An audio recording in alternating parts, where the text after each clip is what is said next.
Hello everyone, welcome to Arathin Moli. In India, we have constitutional law, which is the fundamental law of the nation. Now, if we see the different parts of our constitution has been borrowed from several countries around the world.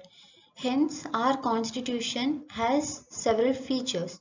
So, in today's video, we will study the salient features of our constitution. So here are the features of the constitution which are going to be explained in today's video. I have listed 12 of them here. I'm not saying that these are limited and these are the only features. We have other features as well, but I have chosen the outstanding ones for the purpose of today's lecture. So the first feature is the lengthiest written constitution.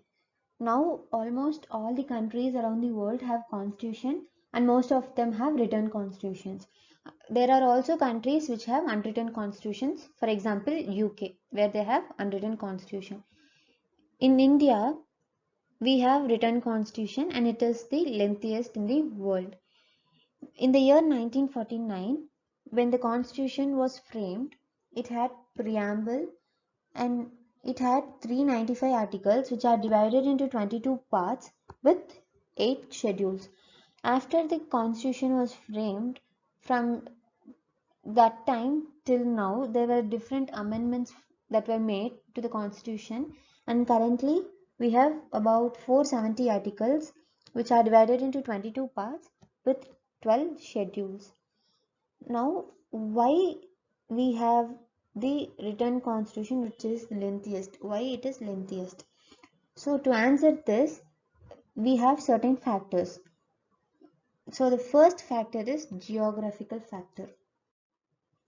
This factor includes elements like population and different religion. In India we have different religion, so different religion, etc.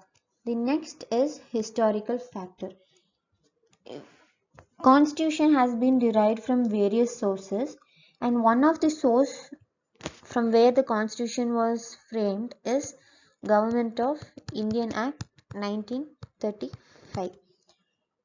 Before we having constitution, we had this Government of Indian Act 1935. So this becomes the one of the source. Now this act itself is the lengthiest one. So when this one acts as the source, then automatically the constitution becomes the lengthiest. So the third one is single constitution.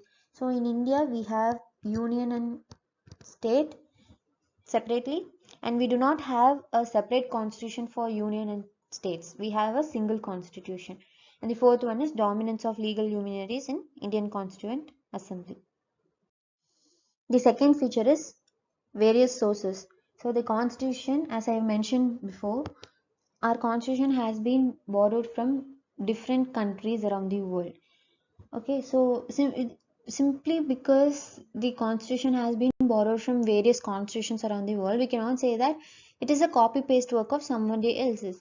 So for that purpose, Dr. B.R. Ambedkar proudly claimed that our constitution is ransacking all the known constitutions of the world. So to see the various sources, we can divide our constitution into three parts: structural part, philosophical part, and political part. This structural part has been borrowed or taken from Government of Indian Act 1935, which we had before the constitution, before framing of the constitution. The second is philosophical part. When it comes to philosophical part, which is the philosophical part in our constitution? It would be the fundamental rights and DPSP. So these fundamental rights has been borrowed from the United States, and this DPSP has been borrowed from the Irish Constitution. Okay.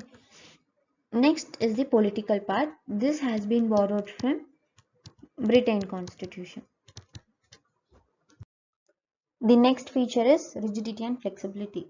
Analyzing the nature of our constitution, whether it is rigid or flexible, we cannot choose any one of these because our constitution is neither flexible nor rigid, but it is combination of both rigidity and flexibility.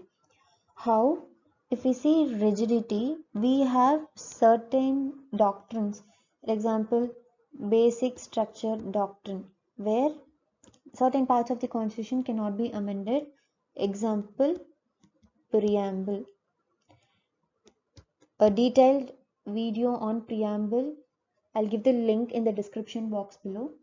And if we see the flexibility, we have Article 368, where the Parliament has the power to amend the constitution with certain conditions.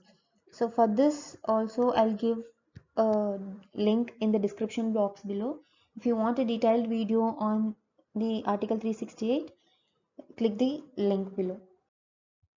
Next feature is quasi-federal in nature. This feature is very unique.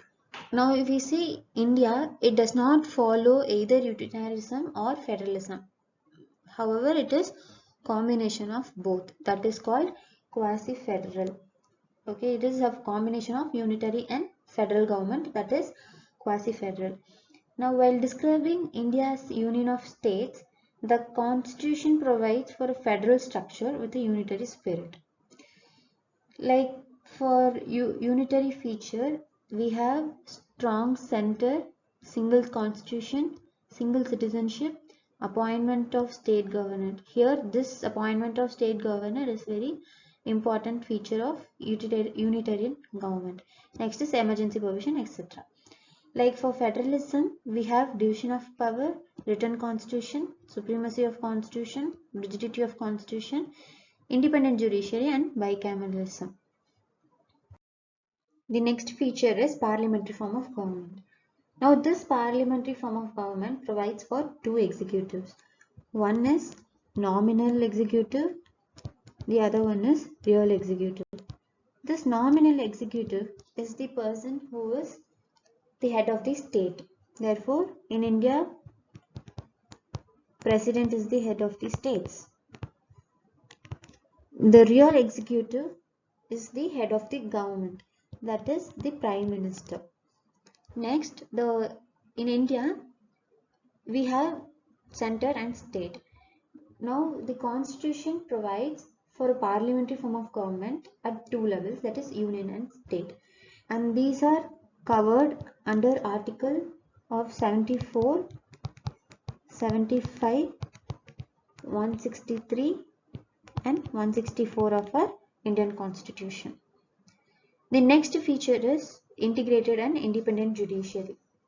The Constitution provides for a single integrated judicial system with Supreme Court at the higher level, High Court at the middle level, and district courts at the lower level. Now this is the integrated judicial system. Now this judiciary will function independently without any interference from the other organs of the government. So this is integrated and independent judiciary. Next we have fundamental rights. So under its part 3, the Constitution of India guarantees fundamental rights to its citizens. Initially, when the Constitution was framed, there were 7 fundamental rights which were guaranteed, which included right to property. And later, in virtue of 44th Amendment Act 1979, the right to property was removed from the list, and now totally we have 6 fundamental rights. The next feature is directive principles of state policy. Under part 4 of the Constitution, we find this directive principles of state policy. Now, what are these directive principles of state policies? These are principles that directs the state government to make policies. Okay, these are nothing but these are the principles that directs the state in making the policies. These are to be implemented by both the union and the state government. The next is fundamental duties. The Constitution lays down certain duties that are to be followed by the citizen of the state under Part 4A of the Constitution, that is under Article 51EA. there are certain fundamental duties that are described under this part. The 10th feature is secular state. When it comes to the concept of secularism, we have two concepts, positive concept and negative concept. Example of negative concept is the Western countries. Example of positive concept is in India. In India, we follow positive concept of secularism. Now, what is this positive concept is? It pays equal respect to all religion. Okay, or protecting all religions equally. That is the concept of secularism. Now, this word secularism was added into preamble by the virtue of 42nd Amendment Act 1976. Now, this preamble secures to all citizens of India the liberty of belief, faith and worship. Now, the relevant articles for the concept of secular state is Article 14, 15, 16, 25 to 30 and 44. Next is universal adult franchise. This concept allows any citizen of the country who's above the age of 18 years gives the right to vote in the elections. So any adult who is eligible to vote should not be discriminated on any basis like gender, caste and religion.